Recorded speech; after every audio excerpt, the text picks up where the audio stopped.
You're leading, by all accounts, in almost every poll we see, big, even in early states.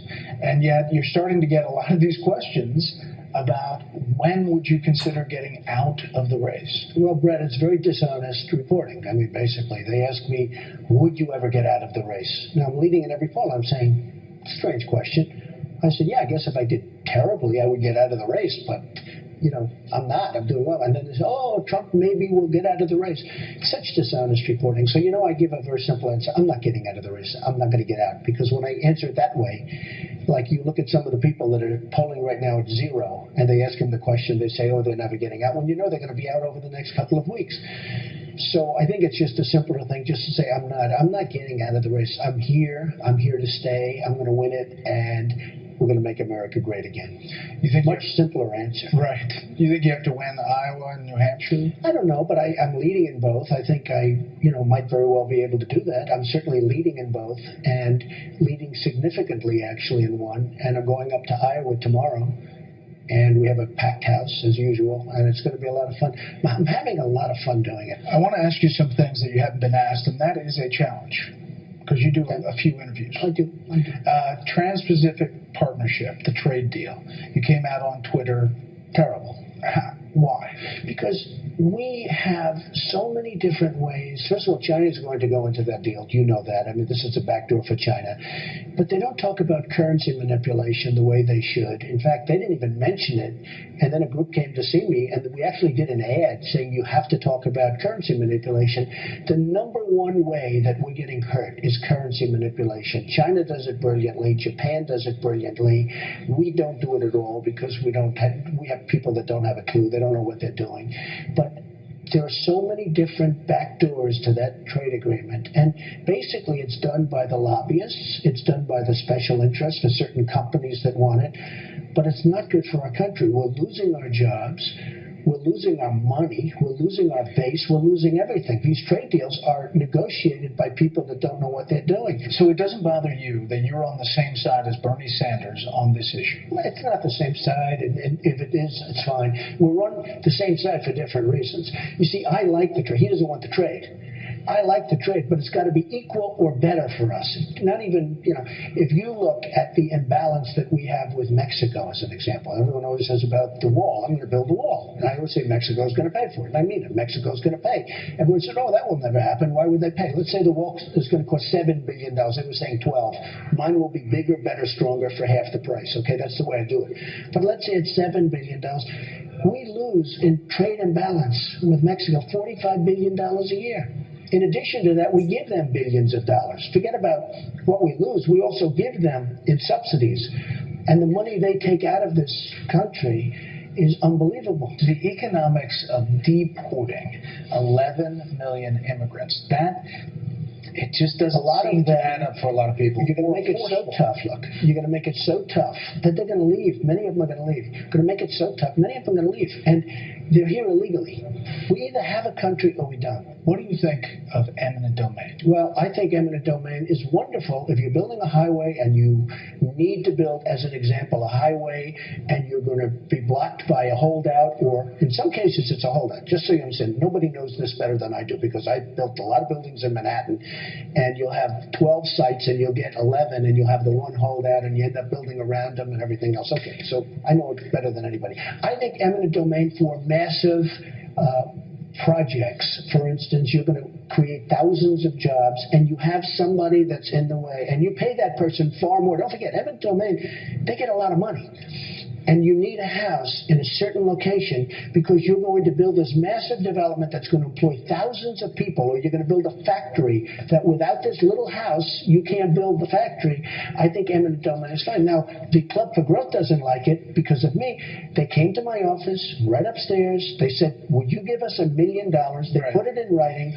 But back to the issue. You said in 2005, you said you agree with the Kelo case in the U.S. Supreme Court 100%. And that basically upholds eminent domain. If eminent domain, number one, a person has a house and they end up getting much more than the house is ever worth. You know, eminent domain is not like they take your house. You know, these people, because they're not very smart people, the Club for Growth people, and actually, I don't want to use the word extortion, but pretty close. They came up, they wanted $1 million. They would have been one. Well, other candidates are now using and talking about the issue. Think about it. They come up, they ask me for $1 million. I say, $1 million for what? I never even heard of the Club for Growth until 6 months ago. Yeah. I mean, you want $1 million? Club for Growth aside, let's talk about the demand. Yeah, but this is one of the points I make. They ask for $1 million, I say no, then they come out against me, they take some ads. Okay, big deal. Didn't have any impact at all. But eminent domain was one of their issues. So, if you have a road or a highway, I get that. You got to do it. If you have a factory where you have thousands of jobs and you need eminent domain, it's called economic development. Bernie Sanders, when the decision came out, he spoke out against Kelo case. He said the result of this decision will be that working families and poor people will see their property turned over to corporate interests and wealthy developers. It's not right. It's not right. Look, they get the way they talk. People would say, "Oh, it's turned over."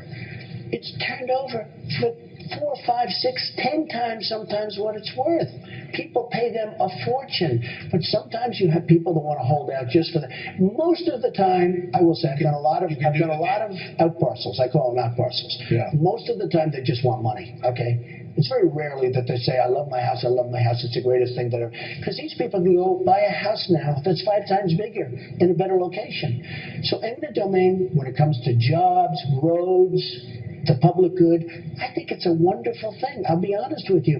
And remember, you're not taking property. You know, the way you ask the question, the way other people, you're paying a fortune for that property. Those people can move 2 blocks away into a much nicer house. I know, but if they don't want to sell. Well, look, I mean, they don't want to sell. I feel. But we can move on. I know what you mean. I agree. I think it's a great subject. It's a very interesting subject. I fully understand the conservative approach, but I don't think it was explained to most conservatives. You say you'd be great on foreign policy, in part because you're great at making deals. And you're a master deal maker. What kind of deal would you make with Vladimir Putin when it comes to Ukraine or Syria? If you look at Syria, and he is now hitting ISIS also, by the way, if somebody wants to go hit ISIS, that's okay with me. We owe $19 trillion. And you know what? We're going to get bogged down now in Syria. We just went through Afghanistan. We're going through it now. Iraq, which is a total disaster. And I said, and you and I have had this discussion, we should never go to Iraq. And I'm the most militaristic person there is. But you have to know when to do it. Iraq was stopping Iran from taking over. They were equal strength militarily. And they'd fight and fight and fight, and they'd move 2 feet this way, 2 feet that way, and then they'd get tired and they'd stop for a couple of years. When we decapitated Iraq, Iran is now taking over the Middle East, and Iran is taking over Iraq. And I said that would happen. And I should get points when people think about voting. I should get points for vision, because I was the only one that said of all of these people. No, in fact, checked, that is definitely true. And we've gone back and looked at all the quotes, and we definitely did that. And you know who else is taking over? ISIS. Because ISIS came out of that too. Don't forget, ISIS was the disenfranchised people from Iraq. So we got ISIS out of it. That was the dumbest war. I mean, well, we've had some pretty dumb ones. Vietnam was right in there too, right? But this whole Middle East thing. So now what happens is Putin is in there. He's going to get quagmired too. He's going to be, stuck in the mud. And my attitude is, he's fighting ISIS. You notice he's hitting ISIS pretty hard today. He's fighting ISIS. You know why he's fighting ISIS? There's a lot of other targets there. Yeah, Syrian rebels. Okay, sure, the rebels. So 2 things. One, you'd negotiate with Putin, you'd have a better relationship. I would probably have a good relationship with him, and maybe not. And if I didn't, I'd have somebody that would. But, my whole life has been making great deals. That's 2, you stand not by... Not deals, great deals. 2, you stand by the statement back in 08 and 07 that you would impeach George W. Bush for getting into the Iraq War. I think he was a disaster. And I think it was one of the worst decisions ever made. He has totally destabilized the Middle East. Had Saddam Hussein still be in charge, you wouldn't have the problems that you have right now. I mean, if you had Gaddafi, if you had Saddam Hussein, look at the migration. And now they're talking about taking 200,000 people. And you know what that's costing? Billions of dollars. I saw the other day, they have over a 10-year period. You're talking about billions and billions of dollars. Yeah. They're talking about taking 200,000 people. No documentation. We have no idea where they come from. We have no idea who they are. And the one thing I notice, and I say it to everybody, I look at the migration. They're all young. I mean, there's so many young, strong men. You said the U.S. should take some refugees in, but then you said you would send them back. Well, no. Do you have to understand? They said, would you take 3,000? Yeah. I said, I hate to do it because we're like the patsy for the rest of the world. Why aren't the Gulf states, Saudi Arabia, Bahrain, why aren't they, Qatar, why aren't they taking some people? They're not taking any. Maybe they're smart. They're not taking any. They're not putting up very much money either. In fact, they're putting up almost no money. What I like is a safe zone built someplace in Syria. I do like it because on a humanitarian basis, it's terrible. But when I look at these people, the migration, there's so many young, strong men. We're going to take them. It could be the all-time great. It probably isn't, but it could be the all-time great Trojan horse. So what's your number? Into our country. What's your number of coming in? Well, I said when I heard 3,000. Don't forget, this started a month ago. Right. And I heard 3,000. I said 3,000. Couldn't somebody else do it? But the answer is yes on the human. Then I heard 10,000. Okay. They're up now to over 200,000 people they want to take. These are crazy people. This is insane. Not only militarily, not only from the standpoint of the Trojan horse, meaning they come in and they turn out to be the enemy, which is fine, and we pay for it, right? That's a beauty. This would be greater than the example of the Trojan horse. This would blow the Trojan horse away.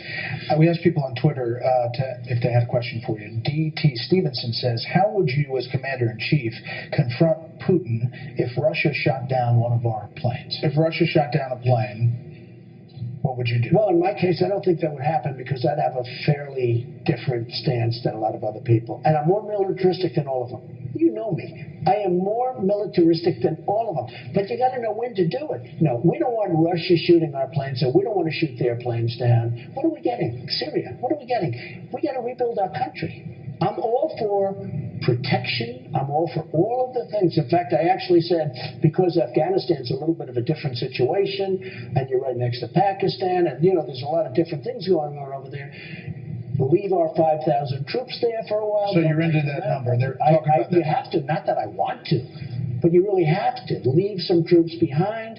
Because, look, we should have never gone into Iraq. I've said it loud and clear. I was visited by people from the White House asking me to could I be silenced because I seemed to get a disproportionate amount of publicity. I mean, I was very strong that, you're going to destabilize the Middle East. But I tell you, so that was a Bush mistake. The Obama mistake was taking out the 20,000 troops. Taking out the troops because it's possible that you'd have at least a semblance of stability. Now, you can't say, are we going to stay there forever? Marco Rubio, you sent him a little care package of water and a towel. It was just so fun. I think he's a nice guy, honestly. I think he's a nice guy. But he started hitting me about 2 weeks ago. He was doing badly. He's doing fine. But he started hitting me.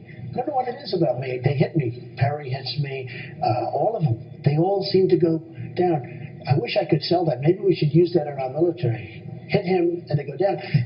But he did, and you have to understand, he's very weak on immigration, very weak. And the water was just a little joke because he was making a response to the President of the United States on live television, and I'm watching. And I said, what just happened? He grabbed a thing of water, a container of water, and started drinking it on television. I said, that's one I've never seen before.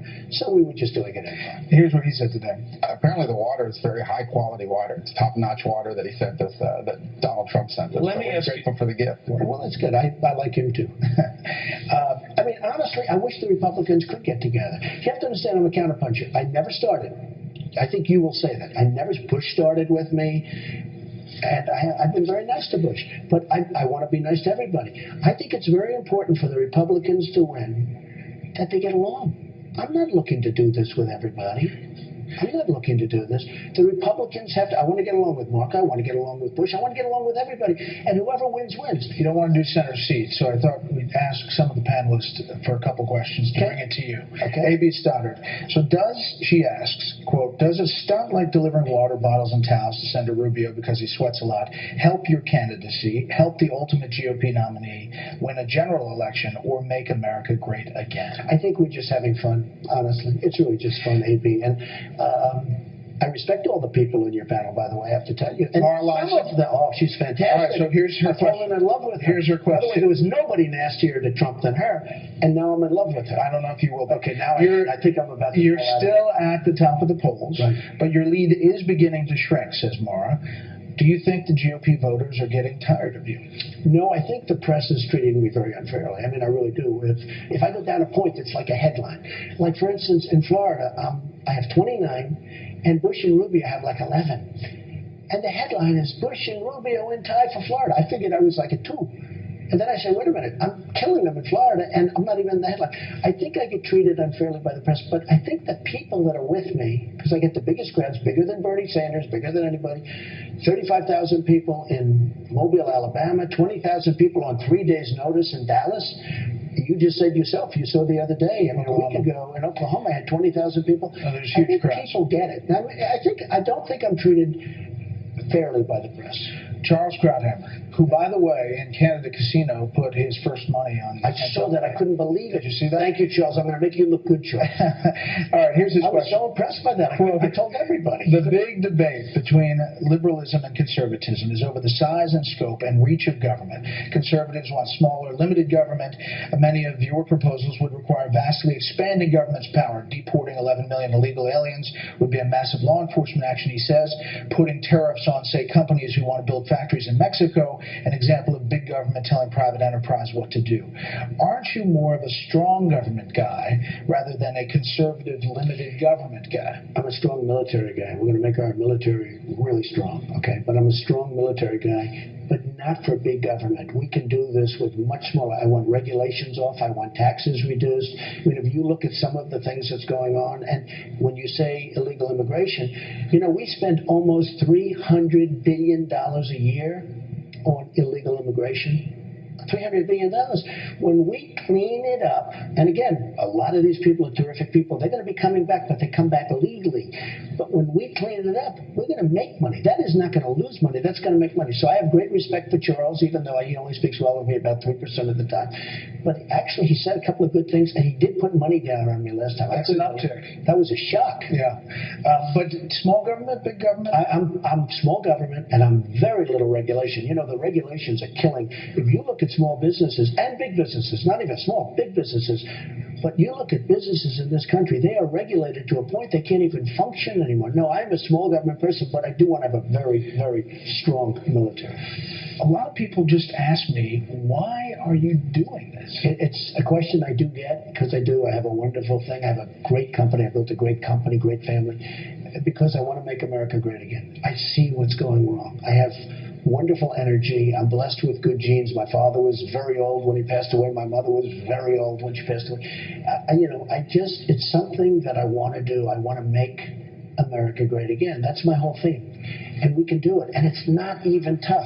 When I straighten out the imbalances with China, with Japan, with Mexico, with Brazil, by the way, everybody, you're going to see things happen that will be really great.